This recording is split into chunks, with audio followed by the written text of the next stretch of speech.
According to a 2020 report by the National Coffee Association, a real thing, we checked, 62% of Americans drink coffee every day, with the average American consuming 3 or more cups a day. The struggle between law enforcement and the mob isn't the only conflict on law and order, organized crime. The New York Police Department is a workplace, and like any other very large workplace, it's filled with people who may or may not like each other, occasionally arcane bureaucratic rules, and turf wars fought by people who are meant to be on the same team. For many of us, coffee has become such an important part of our lives and so ingrained in our culture, but first, coffee, that it's hard to imagine a day without it. That's part of what Sergeant Bill Brewster brings to Law and Order, Organized Crime. Brewster is a former boss of Sergeant Ayanna Bell, Danielle Monet-Trout, back when she worked in narcotics, so the idea of heading a task force together, as the pair are asked to do in the show's second season, sees him struggling with the notion of treating her as an equal.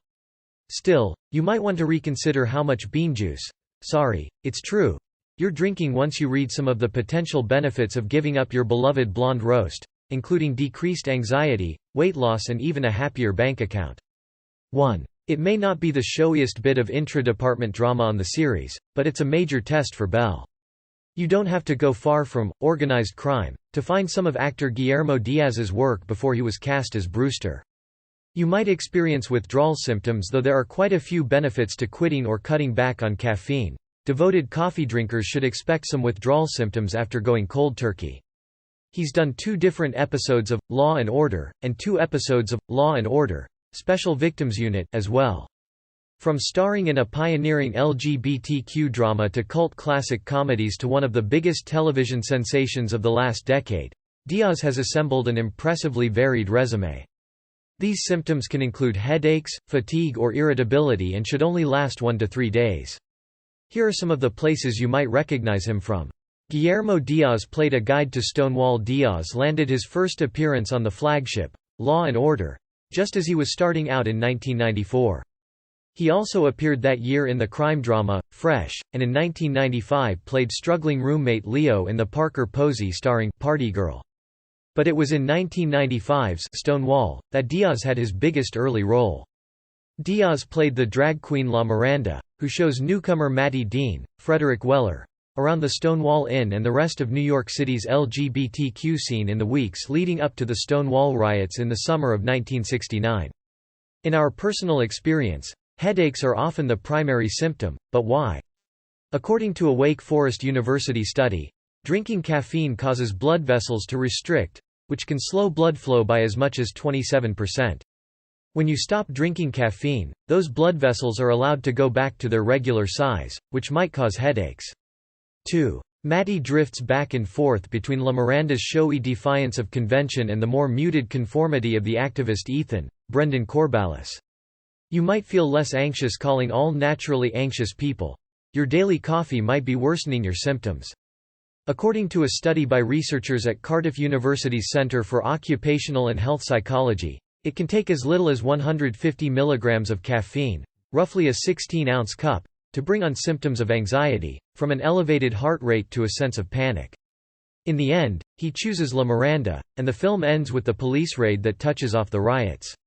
In an interview with the Daily Beast given ahead of the 50th anniversary of the Stonewall riots in 2019, Diaz said that even though he grew up in New York City, he hardly knew anything about the Stonewall riots until he went to college. Now, we're not saying that people with diagnosed anxiety disorders who are regular coffee drinkers will be cured by switching to decaf, but every little bit counts in the quest to chill out.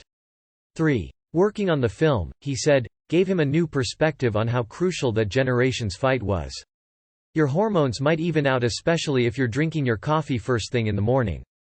There are a few reasons why coffee isn't great first thing in the morning, especially for women. Says Carlin Rosenblum, MS, Rhode. First, it increases cortisol, which can negatively impact ovulation, weight and hormonal balance. Drinking caffeine first thing in the morning, when cortisol is high, blunts the hormone's production and shifts the timing of the cycle, Rosenblum explains. 4. It gave me a sense of community and a wonderful feeling of pride and respect for all those who were there and sacrificed so much for the LGBTQ community, Diaz told the Daily Beast. I just remember feeling really proud to be gay. Guillermo Diaz brought Scarface to Half-Baked in 1998. Diaz was cast as one of 4 stoner roommates in Dave Chappelle's cult classic comedy, Half-Baked.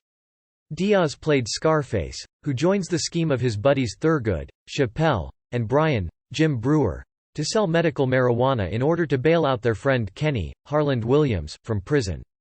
Half-Baked found little early success with critics or audiences, making just $17 million at the box office, but Diaz got one of its more oft-quoted moments when he quits his job at the fast food restaurant His Royal Beefiness. "You might feel less tired, we know. One of the main points of drinking coffee is to feel more alert and awake. As it turns out, though, an excess of caffeine can actually have the opposite effect," says Vanessa Rissetto, MS, Rhode, CDN and co-founder of Coolina Health. "If you're drinking caffeine in excess of 3 cups or more a day, it can make you go to the bathroom more, causing dehydration which can make you feel dizzy and sleepy." 5. You might lose weight, sure. A plain cup of black coffee clocks in at just 5 calories, and 0 fat. But many folks end up adding so many sugary syrups and creamers that they end up more closely resembling a milkshake than a morning pick-me-up. For reference, a grande pumpkin spice latte with 2% milk from Starbucks has 390 calories, 14 grams of fat and 50 grams of sugar. It's important to note that on the flip side, if you are used to drinking coffee with some sugary additives and all of a sudden you stop, you might find yourself reaching for more sugary foods throughout the day, which could, of course, lead to weight gain. 6. You might save money if you're one of those people who's hopelessly devoted to their Keurig or Nespresso and wouldn't dare buy a drink from a coffee shop, chain or otherwise. Keep reading. He hops on the intercom and curses out his coworkers one by one, but interrupts the series of expletives he's delivering to each of them in turn in order to tell a customer, "You're cool." It would prove worth it for Diaz. If you do find yourself dropping cash on your coffee habit, you'll be pleasantly surprised once those charges slow down or stop altogether. He told Conan O'Brien that his experience on set was the most fun I've ever had making a movie, for reasons you might be able to predict. In fact, here's a handy coffee calculator so you can determine just how much your daily flat white is setting you back. 7. You might sleep better the more coffee, the more insomnia. Collaborating with Chappelle would also pay off down the line for Diaz, as he was a regular guest star on the comedian's Comedy Central breakout, Chappelle's Show, including a few appearances as Scarface. Guillermo Diaz kept coming back on Weeds in 2007. Diaz took a role on a different sort of marijuana-themed project, the Showtime comedy drama, Weeds. Diaz played Guillermo Garcia Gomez, a mid-level gang leader in the Trace Cease criminal organization introduced in the show's 3rd season. His work brings him into contact with suburban dealer Nancy Botwin, Mary Louise Parker, who offers him money in exchange for his and his associates' protection. That begins a tumultuous relationship, with the pair exchanging threats and blackmail attempts and Nancy selling him out to the DEA even as she and his boss, Esteban Reyes, Damian Bishir, become romantically involved. It's as simple as that.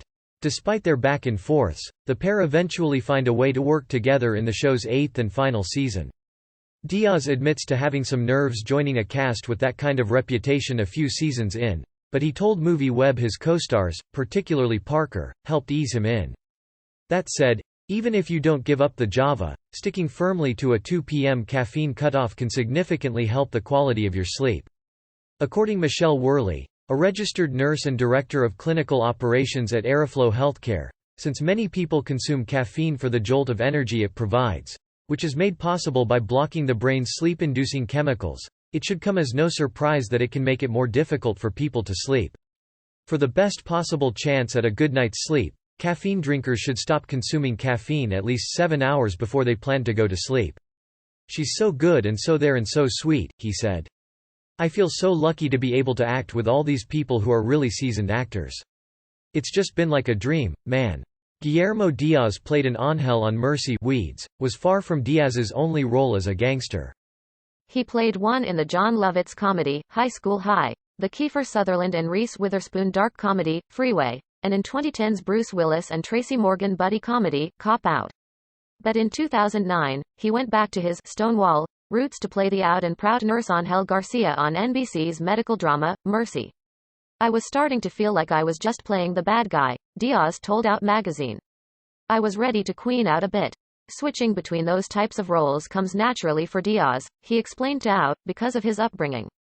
I went to school in the Bronx, he said in that interview. I learned to constantly try to cover up the fact that I was gay. That facade of being somebody I'm really not just to protect myself definitely helped with acting. But as he explained, his early management thought he'd get more work if he steered in the direction of criminal parts and kept quiet about his sexuality. He left them behind, and so was able to move back and forth between different kinds of parts on his own terms. Weeds, on one side, Mercy, at least for its short run, on the other. It's never been an issue, he said. I've worked constantly. Guillermo Diaz was cold-blooded on Scandal in 2012. Diaz took on what may be his most recognizable role yet, playing Olivia Pope's, Kerry Washington, tech and torture whiz Huck on ABC's political thriller, Scandal. A Marine veteran and former assassin for the show's top-secret clandestine organization B-613, Huck presents a pretty severe personality throughout most of his time on the show. He's willing to do anything to help Olivia Pope and associates in their work, but he's also haunted by some of the things he has done, and his own penchant for enjoying them. As Diaz tells it, his time on Scandal definitely introduced him to new audiences, people who might be surprised to learn his background. I've done like a million comedies, and now I did Scandal. And whenever I smile around people they're like, oh my god, you smile. And I'm like, I've been smiling for years, he told Ellen DeGeneres and Rob Lowe on Ellen. But just because his personality doesn't match Huck's dour demeanor doesn't mean he didn't enjoy playing such roles. I get so excited when I have to do torture scenes, he told Steve Harvey on his talk show. I'm a huge horror film fan, he explained, backing up why the chance to play someone's horror villain for the day was thrilling for him.